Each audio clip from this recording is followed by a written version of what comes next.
Gauss का दूसरा अनुप्रयोग है जिसका हम उपयोग कर सकते हैं। आवेश के अनंत समतल चादर के कारण विद्युत क्षेत्र की तीव्रता। पहले हम लोगों ने एक अनंत तार के लिए देखा था, अब अनंत समतल चादर लेके चलेंगे। चादर, ठीक है ना। इस प्रकार से आप एक पेज की कल्पना कर सकते हैं, ठीक है। ये पेज है या एक चादर प्रकार से, ठीक है। तो देखते हैं चादर। तो चादर बना लेते हैं हम सबसे पहले। तो हमने एक चादर बना लिया और जो क्या है, आवेशित होना चाहिए, तो हमने उसको आवेश दे दिया। पर हमको ये ध्यान रखना है कि जो आवेश है या चादर है उसके दोनों पृष्ठ में आवेश रहेगा, ठीक है ना। उसके दोनों पृष्ठ में आवेश रहेगा। ये मान लो चादर है हमारा, तो देखो ये इस प्रकार से है, तो इसके इस पृष्ठ में भी आवेश रहेगा और इस पृष्ठ में भी आवेश रहेगा, ठीक है ना। ये हमको ध्यान रखना है। तो इस ओर भी विद्युत क्षेत्र की तीव्रता और इस ओर भी विद्युत क्षेत्र की तीव्रता हमको निकालना पड़ेगा, ठीक है। तो थ्योरी लिख लेते हैं आप। आवेश के एक अनंत समतल चादर की कल्पना करते हैं जिसके दोनों पृष्ठों, मैंने कहा ना, दोनों ओर के पृष्ठों में प्रति एकांक क्षेत्रफल पर धन आवेश की मात्रा या उसी को पृष्ठीय आवेश घनत्व कहते हैं, सिग्मा है।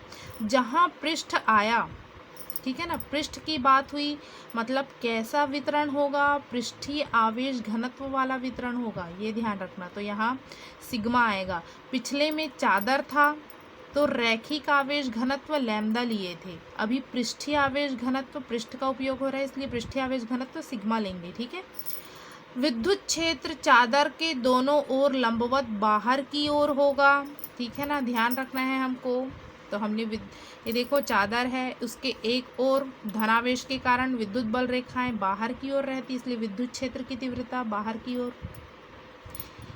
उस पृष्ठ पे भी, दूसरे पृष्ठ में भी धनावेश ले, इसलिए विद्युत क्षेत्र की तीव्रता बाहर की ओर होगी, ठीक है ना, दोनों ओर बाहर की ओर है, ठीक है। अब क्या कर रहे हैं, माना चादर से r दूरी पर एक बिंदु P है जिस पर विद्युत क्षेत्र की तीव्रता ज्ञात करनी है। चादर के दूसरी ओर r दूरी पर एक दूसरा बिंदु P है, ठीक है ना। दोनों ओर देखना पड़ेगा हमको। तो हमने एक ओर लिया, चादर के एक ओर बिंदु P कितनी दूरी पर, इस पृष्ठ से r दूरी पर, ठीक है ना। तो r दूरी पर एक बिंदु P ले लिए। अब इस पृष्ठ से दूसरी ओर P डैश बिंदु ले लेते हैं, वो भी r दूरी पर ले लेते हैं।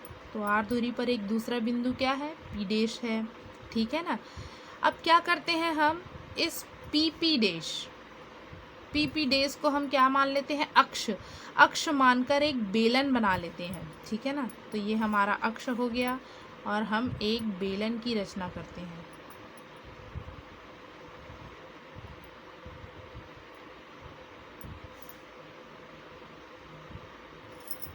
ठीक है, जो किसकी तरह कार्य करेगा, बेलन बंद गॉसीय पृष्ठ की तरह व्यवहार करेगा। गॉस का नियम है, मतलब हमको एक बंद पृष्ठ बनाना ही पड़ेगा, ठीक है, इसलिए हमने एक बेलन बना लिया बंद पृष्ठ के रूप में। अब इसमें आवेश निकालते हैं। तो गॉसीय पृष्ठ के अंदर कुल आवेश Q बराबर क्या होगा, सिग्मा इंटू ए, क्योंकि पृष्ठीय आवेश घनत्व सिग्मा बराबर होता है Q अपॉन ए, ठीक है ना। मतलब Q बराबर, इसको पक्षांतर कर दो, सिग्मा इंटू ए आ गया। पुनः हम इस पृष्ठ को या बेलन को कितने भागों में बांट सकते हैं, तो 3 भागों में। वक्री पृष्ठ को हम S1 ले रहे हैं, ठीक है ना, ये वक्र वाला भाग। पहले चित्र में बेलन हमारा इस प्रकार था, खड़ा हुआ, ठीक है ना। अभी हमारा बेलन जो है इस प्रकार से लेटा हुआ है ना, सोया हुआ है। तो पहले हम वक्री पृष्ठ को देख लेते हैं, S1 ले लिए, ठीक है, और वृत्तीय पृष्ठों को S2 और S3 ले रहे हैं, ठीक है। तो उसी को मैंने लिखा है, बेलन का वक्री पृष्ठ S1, वृत्तीय पृष्ठ S2 और दूसरा वृत्तीय पृष्ठ S3 है, ठीक है ना। चित्र से ही स्पष्ट है हमको कि वक्री पृष्ठ में विद्युत बल रेखाएं क्या होंगी, लंबवत गुजरने वाली विद्युत बल रेखाएं, या उसी को हम विद्युत फ्लक्स भी कहते हैं।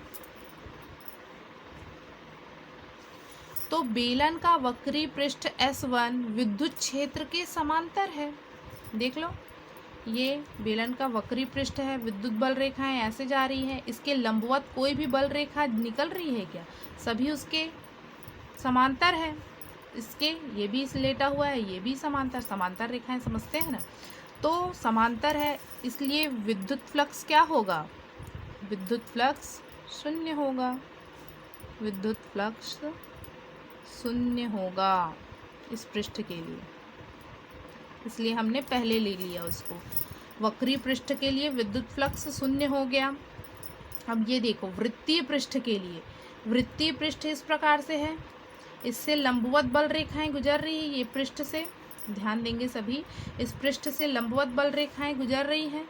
तो दोनों पृष्ठ से S2 और S3 जो पृष्ठ है, उन दोनों से जो है बल रेखाएं गुजर रही हैं, ठीक है ना। तो दोनों के कारण गुजरने वाला संपूर्ण विद्युत फ्लक्स, दोनों को हम साथ में ले रहे हैं, तो हमारे पास आएगा ES2 cos theta plus ES3 cos theta, ठीक है ना। तो ES2 cos, देख लो कितना अंश का कोण बनेगा, विद्युत इसके लंबवत क्षेत्र सदिश S2, इसके लंबवत क्षेत्र सदिश S3, इसी प्रकार से ही होगा, ठीक है ना। ये एक S2 हो गया और ये S3 हो गया ना। तो देखो क्षेत्रफल सदिश मतलब पृष्ठ के लंबवत होता है, तो पृष्ठ के लंबवत उसकी दिशा इस ओर होगी, इसकी दिशा पृष्ठ के लंबवत इस ओर होगी, ठीक है ना। और विद्युत क्षेत्र की दिशा भी इसी ओर है, तो थीटा का मान दोनों के लिए 0 है, तो 0 degree plus ES3 cos 0 degree, ठीक है ना। एक बार स्पष्ट समझा देती हूँ मैं इसको। ये हो गया S2, ये हो गया S3। क्षेत्रफल सदिश लंबवत बाहर की ओर, इसके लिए क्षेत्रफल सदिश लंबवत बाहर की ओर, ठीक है ना।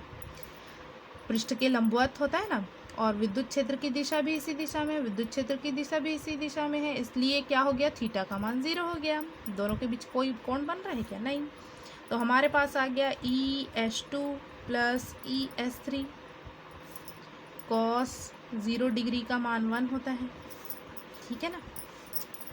अब S2 और S3 बराबर, हमने वृत्तीय क्षेत्रफल कितना लिया है जी? A। इस वृत्त का क्षेत्रफल हमने A माना है, ठीक है ना। तो S2 और S3 की जगह हम क्या लिख देंगे? A, E, A। तो हमारे पास फाई E बराबर आ जाएगा, दोनों को जोड़ दो, 2EA। क्षेत्रफल की जगह हमने A मान रख दिया, क्योंकि इसका वृत्तीय क्षेत्रफल हमने A माना है, ठीक है ना। तो ये आ गया, इसको समीकरण 1 नाम दे देते हैं हम। अब पुनः गॉस के प्रमेय का उपयोग करते हैं। गॉस के प्रमेय से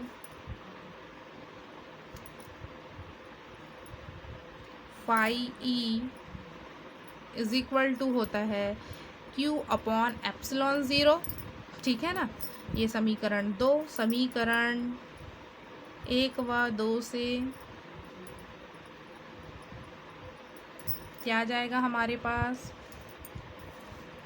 दोनों को लेफ्ट हैंड साइड इक्वल है तो राइट हैंड साइड, तो 2EA इज इक्वल टू हमारे पास आ गया Q अपॉन एप्सिलॉन 0।